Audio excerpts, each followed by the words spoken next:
বাড়ির মিস্ত্রিদের জন্য আজকে আমরা মাংস রান্না করলাম।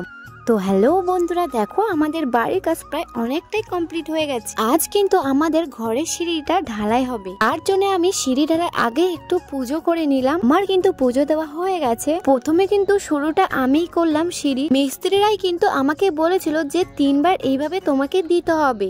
আমি দেওয়ার পরে ওরা এবার শুরু করবে। এনারা শুরু করলো কাজ, কিন্তু এখানে আমার থাকা যাবে না এখন, কারণ এখন আমার বাড়িতে গিয়ে ওদের জন্য রান্না করতে হবে। আমার মুরগির ঠ্যাং খেতে খুব ভালো লাগে, তার জন্য তোমাদের দাদা ভাই নিয়ে এসেছিল। এখন আমি মাংসটা ধুয়ে সবকিছু মশলা রেডি করে নেব। আজ কিন্তু তোমাদের দাদা ভাই হচ্ছে রান্নি, আর আমি কিন্তু ওকে সবকিছুই গুছিয়ে দিলাম। তোমাদের দাদা ভাই কিন্তু অনেক সুন্দর রান্না করে। আমাদের রান্না কিন্তু শেষের পথে, তার জন্য ওনাদের ভাত খাওয়ার জন্য ডাকতে গিয়েছিলাম আমি। দেখো আমাদের ঘরের কাজ অনেকটাই হয়ে গেছে। এনারা 7টা থেকে দুপুর 2টো পর্যন্ত কাজ করে। আমরা কিন্তু তার মধ্যে চা, ঠান্ডা বা দুপুরে ভাতও খেতে দিই। আর সিঁড়ি ঢালাই হলো বলে তোমাদের দাদা মাংস নিয়ে আসলো ওনাদের জন্য। তো যাই হোক, ওনারা কিন্তু ওদের কাজ করে খেতে চলে আসলো। আমিও দেওয়া থাওয়া শুরু করলাম। প্রথমে আমাদের খাবার মেনুতে ছিল সজনে আলু মাছ দিয়ে ঝোল। এই রান্নাটা কিন্তু দারুণ হয়েছিল। তারপরের মেনুতে ছিল মাংস কষা, এটা তোমার দাদা ভাই রান্না করেছিল। সব কটাই রান্না না অনেক সুন্দর হয়েছিল, ওনারাই বলেছিল। আমাদের ঘরটা পুরোপুরি তোলার জন্য কিন্তু এনারা অনেকটাই কষ্ট করে। তারপরে সবার শেষে ছিল